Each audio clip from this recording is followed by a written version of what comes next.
अलैकुम वरहमतुल्लाहि वबरकातुहू।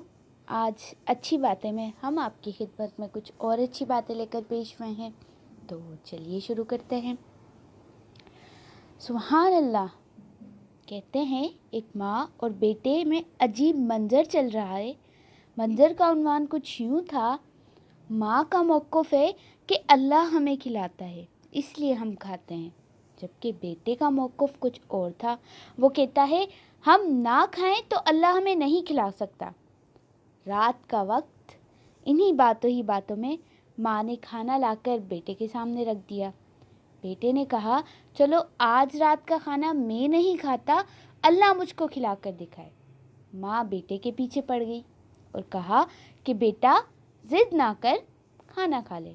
बेटे ने कहा, नहीं, मैं आज खाना नहीं खाऊंगा, बस आज मुझे अल्लाह खाना खिला कर दिखाए। माँ से बेटे की भूख बर्दाश्त नहीं हो रही थी और उसने बेटे के साथ ज़बरदस्ती शुरू कर दी, लेकिन बेटा ना माना और घर छोड़कर कब्रिस्तान में जाकर सो गया। लेकिन माँ तो माँ होती है ना। माँ ने एक ज़बरदस्त हलवा बनाया और कब्रिस्तान में उसके साथ कुछ फासले पर रख दिया। इस ख्याल से रखाई कि रात को भूख से जाग गया तो कोई देखने वाला ना होगा और ये खा लेगा। रात के आखिरी पहर कब्रिस्तान में डाकू आ गए जो उस गांव को लूटने की गर्ज से पहुंचे थे। वो कब्रिस्तान में रुककर सरदार से आखिरी हिदायत ले रहे थे कि हलवे की महक ने सरदार को मुतवज्जा कर लिया। कब्रिस्तान की तलाशी ली गई तो हलवा और वो लड़का दोनों बरामद हुए। सरदार ने हलवा खाना चाहा तो सांबा ने कहा, सरदार, मुझे लगता है कि इस हलवे में जहर मिलाकर रखा गया था ताकि हम खाकर मर जाएं, और ये लड़का जासूसी के लिए मौजूद था कि हमारे अंजाम की खबर जाकर गांव वालों को दे सके। सरदार ने सांबा की अक्लमंदी की दाद दी और लड़के से कहा, चल बच्चे, हलवा खा। लड़का तो जिद किए बैठा था कि आज रात कुछ नहीं खाएगा। उसने सख्ती से इनकार किया। सरदार का शक यकीन में बदल गया। सरदार ने गन लड़के के सर पे तानी। लड़के ने सर पर मंडलाती मौत देखी तो पूरी प्लेट चट कर गया।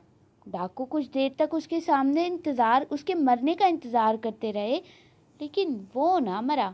एक बार फिर सांबा ने गुत्थी सुलझाई और कहा, सरदार, स्लो पॉइजन लगता है।